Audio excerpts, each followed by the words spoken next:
Oh, hi, darling. Hi, I didn't see you come in. Oh, I've been here since 4. 4 a.m.? Well, I had some things to wrap up, and I don't know when I'm going to be back here again. Are you okay? Well, for a guy who's about to go before a judge and jury in a few hours, I suppose I'm all right. Hey, you know, don't you, that all of us here are pulling for you. Yeah, thanks. And if you need anything, Dylan, I mean anything, you can ask Sally, Saul, Anthony, Keith, Kevin. Just ask, anything. I think we're all ready to lay it down on the line for you. We really are. I appreciate it. You know, there is one thing you could do for me, darling. What's that? Keep an eye on Jessica for me, will you? You know, I'm really worried about her. I really am. Yeah? Well, have you talked to her? Well, she left me this message on my machine last night, and I tried calling her back, but Stephanie answered the phone, so I had to hang up. Really? How'd she sound? God, pretty freaked out. You know, if I end up losing this trial, somehow I have to deal with doing prison time. But if I have to sit there knowing that Jessica is out here going crazy... Dylan, stop. I'll take care of her, okay? I promise. And that's not gonna happen. And you know something? Listen, you are not going to lose that trial. I don't know, darling. That kind of thinking works right up until the moment you walk into that courtroom. Then it's all just too real. Yeah, I could end up losing this trial. I have to face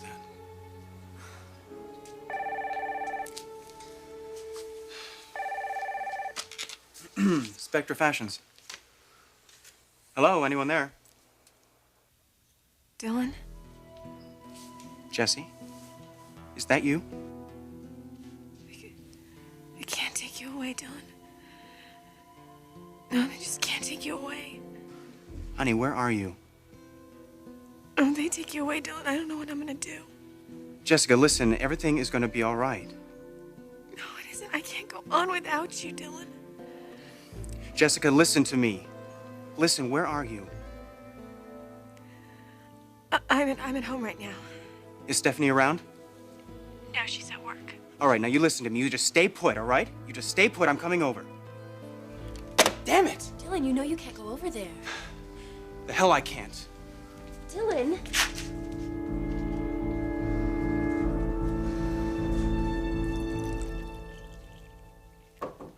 Come in. What are you doing here at this hour? Well, I called the house and Maria said that you had come in early, so... Well, today's the first day of the trial. Yes, I know. Yeah, I wanted to come in and finish up some work before I had to go down to the courthouse. Can I do something for you? Stephanie, about this trial. What about it?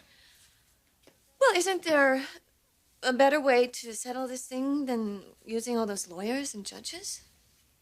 I wish there was. Really? You feel that way? The last thing in the world I want is for Jessica, or for any of us for that matter, to go through a full-blown trial. Well, then let's do something about it. Let's get the lawyers together. I'm sure that Connor Davis will be reasonable. He hasn't indicated that to me. Well, I will talk to him. No. Look, this isn't just about Connor. The boy has been indicted. They've even issued a protective order to keep him from seeing Jessica, and he's continued to do so. Brooke, I've been down this road a dozen times. Stephanie, I don't think the answer is to incarcerate the kid. That's pretty radical, don't you think? You know what you can do for me? Turn around and leave. Let me finish my work, and I'll just pretend that we never even had this conversation.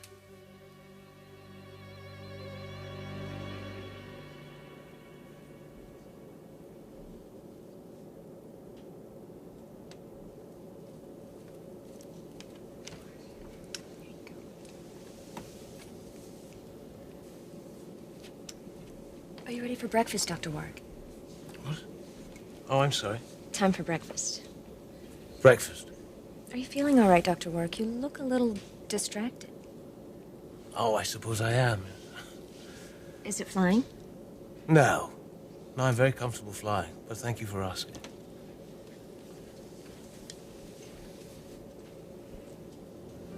If only she knew. I'm on my way to Casablanca, Morocco. For a rendezvous with a ghost.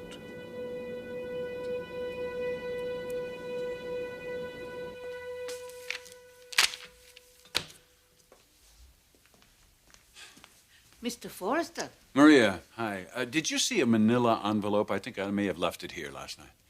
Oh, that, yes. It's in the kitchen. I'll get it. Thank you. And I'll get the door.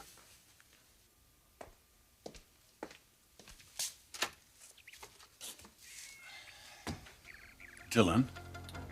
Mr. Forrester, Well, what the hell are you doing here? I need to see Jessica. Oh, is that right? Yes, Mr. Forrester. And I'm going to. No, you're not. And you better get out of here before I call the police. Call them. Because I'm not going anywhere.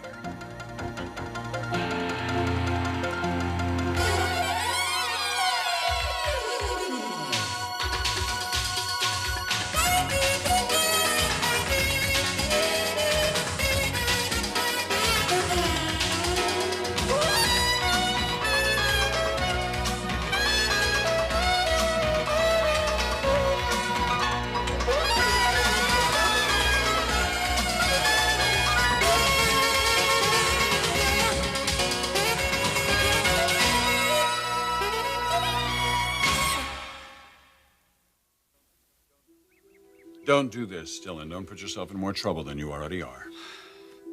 I need to see Jessica, and she needs to see me. No, she doesn't. She needs to stay as far away from you as possible. Look, I am not the problem here. You most certainly are. Don't you see what you've done to this girl? What I've done to Dylan, her. she's a completely different girl than she was before she met you. You can't deny that. Jessica was heading for trouble before she met me. Oh, come on, Dylan. She needed a friend. She was down. She was depressed. Her parents had split up. A friend wouldn't have slept with her. A friend wouldn't have taken advantage of her, but that's what you did. You capitalized on her vulnerabilities. It happened one time. One time. Now, I admit, yes, it was wrong. But I never forced myself on her, and it hasn't happened since. That's because you've been arrested, Dylan. You've been arrested for statutory rape. That's the only reason it hasn't happened again. Look, Mr. Forrester, I am trying to be reasonable here. I didn't come here to argue with you. Oh, no, you came here to see Jessica. And that's in spite of a court order prohibiting you from doing just that. But that means nothing to you, does it? You've been seeing Jessica behind our backs, haven't you? Haven't you, Dylan? You can't keep us apart. Well, and neither can the law, apparently. Yeah, that's right. Well, that's exactly why there's going to be a trial today. God, it's pitiful what you've done to your life. And all because you couldn't keep your hands off a 17-year-old girl. Well, you're going to have to keep your hands off her now. Because after this trial, you're going to have no choice. And whose fault is that, Dylan? Whose fault is that? It's yours. I just hope to God you've learned something from it. Now, you get the hell out of here. No! Dylan, damn it! Look, Stephanie, I'm not blaming you. I understand where you're coming from. How magnanimous of you. I just want to help. Why? Why? What kind of a question is that? This is a horrible situation. The only person you seem to think it's a horrible situation for is Dylan. No, Dylan and Jessica. And of course, you and Eric. Oh, of course, Eric and myself. We're the afterthoughts, though, aren't we? Oh, Stephanie, nobody is going to win in this trial. I know that no one's going to win. I understand that. I'm simply trying to keep a very bad influence out of Jessica's life. That's all. Jessica is going to be I devastated. know she's going to be devastated, Brooke. But she's young, and she'll get over it. Have you talked to her lately? I don't think so. I talked to her yesterday morning. You want to know what she told me? You talked to her yesterday morning. Where? Doesn't matter. The point is... The point is she should have been in school, and obviously she wasn't. Stephanie, she needed somebody to talk to. So I did what I thought was best. Oh, and what was that? Did you encourage her? Oh, the last thing she needs in the world is that. Look, children this age need to be given a sense of direction. They need to start down the course in their lives. They don't need to sit with somebody who's going to sit there and say to them sentimental, sappy things about their boyfriends. What did you do, talk to her like another teenager? Look, this isn't any of your business. Stay out of it, please.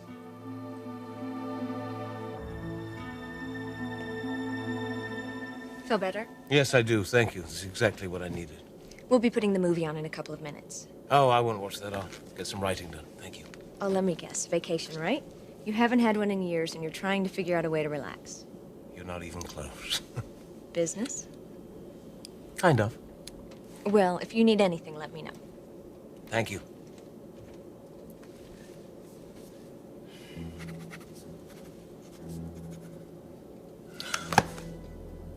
Good Lord. What am I doing on this plane?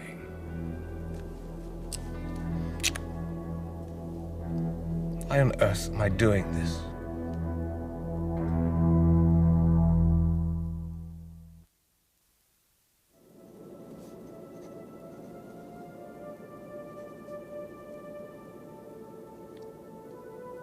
What could it be? Anxiety? Perhaps it's just a healthy dose of reality. But suddenly I feel so confused and uncertain. Here I am on a plane, bound for Casablanca, and I ask myself, why? Why am I doing this? The answer to that question, it's so bizarre, it's so unlike anything I have ever done. Posing as a writer, stealing my way into a royal palace, putting my freedom in jeopardy, and for what? What are my goals? The resurrection of a dead woman? Oh my God, have I completely taken leave of my senses?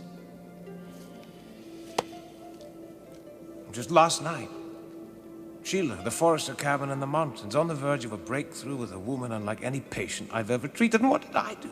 I walked out in the middle of it. Why? To board this plane and fly off to a foreign land acting on a hunch. I have to trust my instincts and not question them. Yeah, when I look at the facts, a plane crash. Taylor was supposed to be on it. No survivors, no remains, but pieces of her clothing were found. Her identification was found. How could I possibly think she's alive? Am I obsessed? Am I unable to accept reality?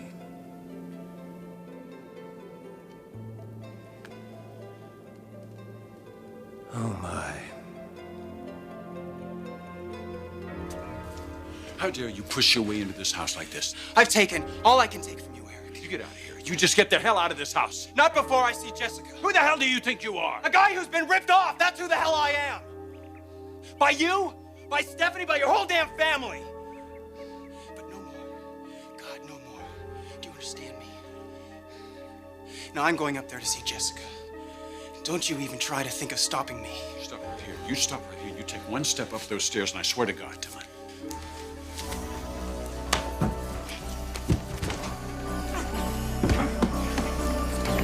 Stop it! Stop it! Both of you, stop it!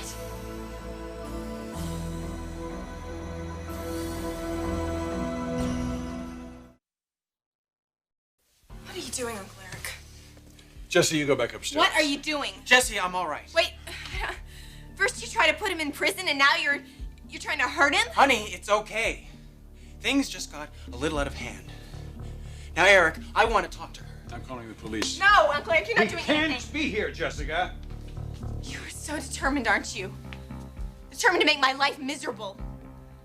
You, the man that I loved and believed in and grew up admiring. You're nothing but a controlling, frustrated man.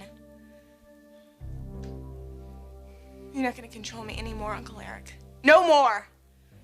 You see this, Dylan? You see what you've created here? I haven't done a thing. What he's done and what he's created? Jesse, let me handle this. No, you think I don't have a brain in my head. You act like I'm some puppy dog or some child that just follows him around all the time. I'm not, Uncle Eric. I love this man and he loves me back, and I just don't understand why you're punishing me for that. I'm not punishing anyone. Jessica, you're a high school girl. You're barely 17 years old. Oh, and 17-year-olds don't know anything about love, do they? 17-year-olds have to learn to deal with their emotions, to put them in perspective. You haven't learned that yet. This man won't let you. Oh, and you know so much about relationships, don't you? I know more than you do, Jesse.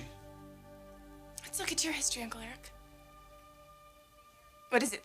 3 marriages in 5 years? I hear this one's on the rocks, too. You hear how disrespectful that sounds? How can you demand respect when you give so little of it? I just want to see her for a couple of minutes. Please, Mr. Forrester. You are due in court in just about an hour, Dylan. Now, if you want to stand around here until then, that's fine. But I'm not moving. No, you may not spend a couple of minutes alone with Jessica. Absolutely not. You know, Uncle Eric, I never thought I'd say this to anybody, especially one of my relatives. But you've earned it. I really hate you.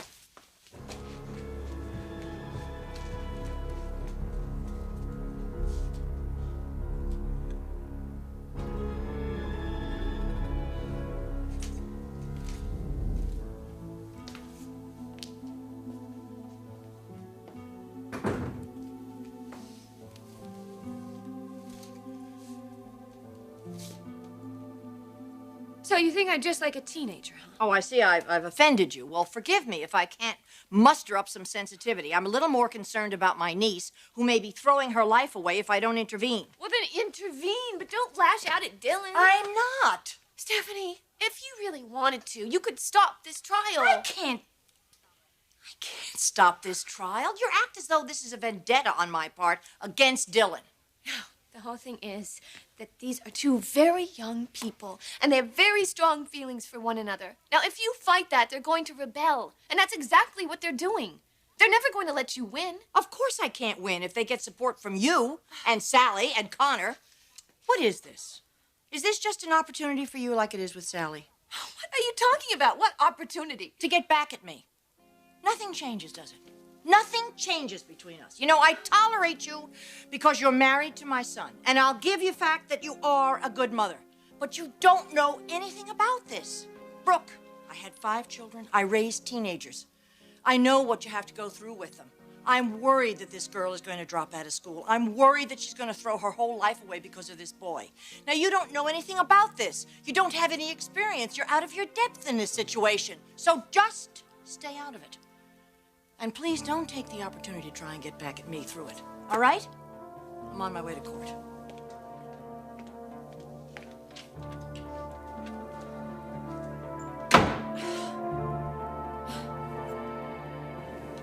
Dr. Warwick, are you sure there isn't something I can get for you? Oh, no. I'm fine, thank you. What's your final destination? Casablanca, Morocco. Oh, wonderful city. A real fantasy land. Yeah, I'm afraid it probably is. What? This plane makes a stop in Paris, doesn't it? Yes. Do you think you could find out for me when the next flight leaves for Los Angeles? From Paris, you want to go back? I think I might be making a mistake. Do you mind if I engage in a little amateur psychology? Please, be my guest. This isn't a trip to the convenience store. You're on a plane to Africa. That took some commitment. Whatever your reason for going, must have been a good one. I wouldn't ignore that. Thank you. Thank you.